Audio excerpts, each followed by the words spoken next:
Hello there viewers, you join me here. I'm very excited because I've got the director behind Truth Be Told, Gregorio Smith. Hello Gregorio. Greetings. And I've also got Richard Kelly, who is the author of Ghosts from Mama's Club and Growing Up in Mama's Club, and you're also involved with Advocates for Awareness of Watchtower Abuses. So welcome. Good to see you, Lloyd.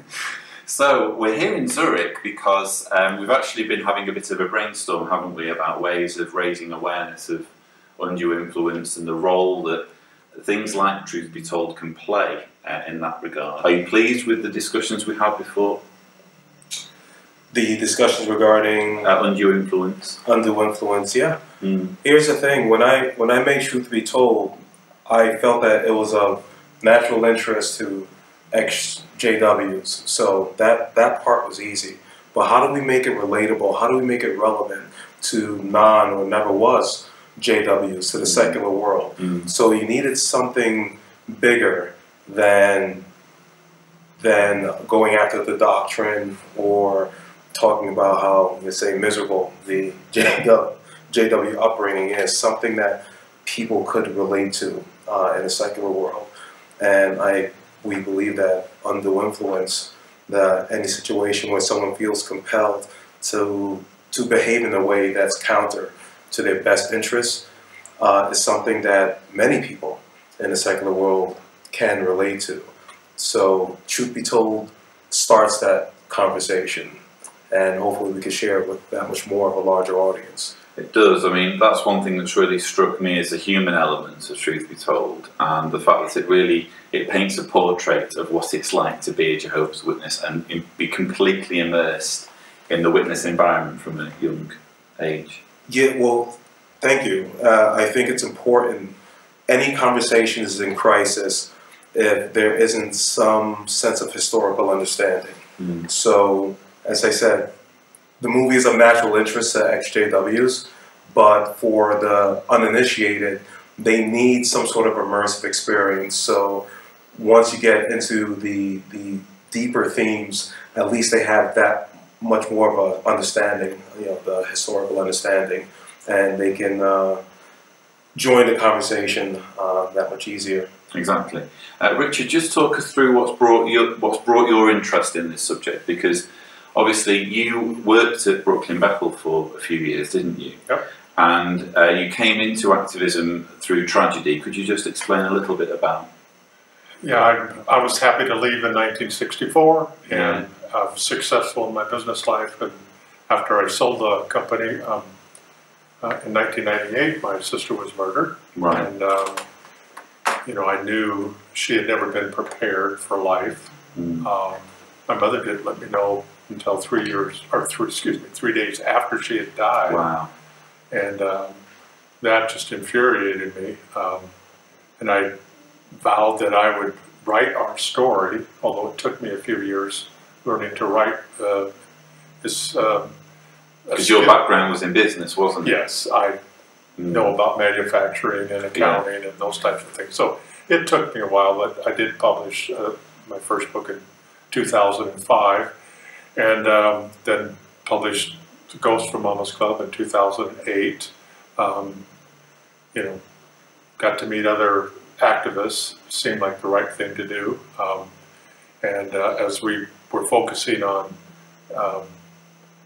human rights violations by the Watchtower, it seemed like the best way to get this message out is they're not the only ones. No. Human traffickers, Scientology, even the ISIS crisis. I mean, those people are being recruited by people who are unduly influencing them. So this seemed like a good opportunity to meet people, to talk with experts, to rally their interest and support upon having this larger umbrella about undue influence. And just to amplify that, undue influence in certain precincts is strictly it was a legal term. Okay, for basically, let's say if there's a old dying person who doesn't have their full cognitive abilities, if they were coerced in any way so they sign over all their money, bequeath all their money to someone that's not family, that's in a situation where there might be undue influence.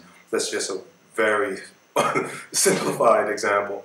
However, generally speaking, they've also identified 3 other areas. I think John Atack said 6, but there's 3 other areas. John Atack is a former Scientologist. Yeah. So, so any situation where someone in authority can influence someone that's in, I don't want to say subjugated, but someone that's under their charge, someone that they might have a fiduciary relationship with. So those 3 situations are parent-child, doctor-patient, and clergy and parishioners or congregations. So, truth be told, as I said, I can speak to ex-witnesses, but I think the secular world, everyone at some point or another has gone to school. Yeah. So did I mention that one? Teacher, student? Yeah. Okay. So everyone has gone to school. Everyone has a parent. Everyone has hopefully seen a doctor at some point or another. So just so they can maybe relate or identify situations in their lives when they might have been influenced by someone in a position of authority, anytime that they might have felt compelled to act in a way that was counter to their interests. One quick example that I'll cite is I received a letter from an active elder within the witnesses. Okay, and I'm sure you've been in contact with plenty. And this man was articulate, very, very considerate, very compassionate, and clearly in full control of his abilities. He knew, he said to me that he became an elder because he wanted to try to change the inner workings of the Watchtower. I'm wondering whether it's the same elder I'm in touch with, actually, because it sounds very similar to the we'll talk about that. And he's mine. So he said he wanted to change the inner workings of the society, but to keep them from intimidating its members. But it turns out that he wound up having to protect himself and his family from the society. And the thing is, he itemizes all the things that he disagreed with, from the blood policy to education to how they handle the pedophilia cases, and he finds it all despicable. But then he says to me, obviously I want to come forward with this, but I cannot for fear of what will happen to me and my family. In fact, he phrases it, he goes, "You know what will happen to me and my family if I were to come forward with how I feel." And I thought that was very powerful, because it shows that he's not brainwashed, he doesn't have a gun to his head, but I think that illustrates... Might as well be. Well, sure, but that illustrates undue influence, where he's continuing to be an elder. Why? Because he stands in fear of the reprisal from the organization. And I think that that's probably at a really epic level within the society. I mean, again, the society is in 239 different lands with 8 million members. So this elder is not the only one. And the elder, is a high-ranking member of the organization. So if an elder feels this way, it stands to reason that there may be circuit overseers, district overseers, maybe even a governing body member that feels the same way. And Jehovah's Witnesses pride themselves, don't they, on having 8 million witnesses. But I think, well, what's the point in taking pride in that figure when you're basically emotionally blackmailing them to stay in the organisation? Correct. What is the point of having that figure when it's actually always going to be less, isn't it?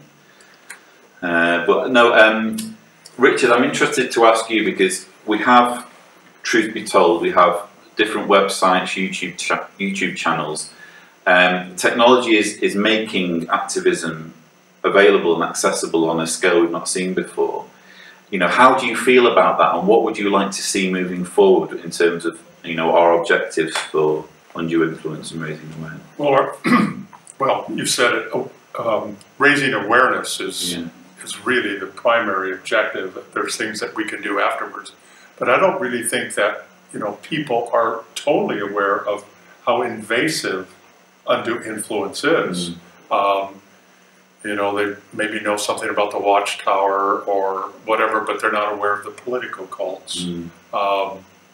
even human trafficking is connected to undue influence. There are over 1,000 Bible-based cults, you know, from a group as large as Jehovah's Witnesses to smaller groups. Political cults. It's just amazing. Abusive relationships. The same methods of control are used in an abusive relationship as it is, you know, in the Watchtower to hold people, you know, captive to, or victims to these rules by the Watchtower. Absolutely. And Gregorio, what are your plans moving forward? I mean, I know we've asked you on the podcast as to whether there's plans for another film. Is this something you're thinking about, or do you have plans that, truth be told, will take kind of a life of its own and you know, press forward with that? Sure. I've been positing this lately, and I feel I need to say it here, is that I make a distinction that I'm a filmmaker, not an activist. Right. I happen to be a filmmaker that was raised JW, but I'm not a JW filmmaker. Right. So I'm going to move on to other projects that are of interest to me. That said, I also have a job to do with Truth Be Told. I mean, it's become a brand in and of itself. It's picking up traction. And part of this European, UK tour that we're doing is expanding the conversation beyond America, because, again, 8 million members, 239 different lands. We've had people that would say, well, this is great, but this doesn't really speak to my experience. So instead of dismissing that as, all right, snarky, whatever, typical negative ex-witness, I decided to challenge us with that. So while we are on this tour, we shot interviews in the UK. And a few here as well, I know. Sure. And as it happens, I got enough footage where I could potentially make a sequel or expand. You heard it here first. or just expand the current suite of programming, which is more likely what's going to happen. That said, while we were in Scotland, we shot several interviews, and we may be putting something together to pitch to BBC Alba. That's the Gaelic speaking station. So for Scotland, Northern Ireland, and Ireland, and Wales.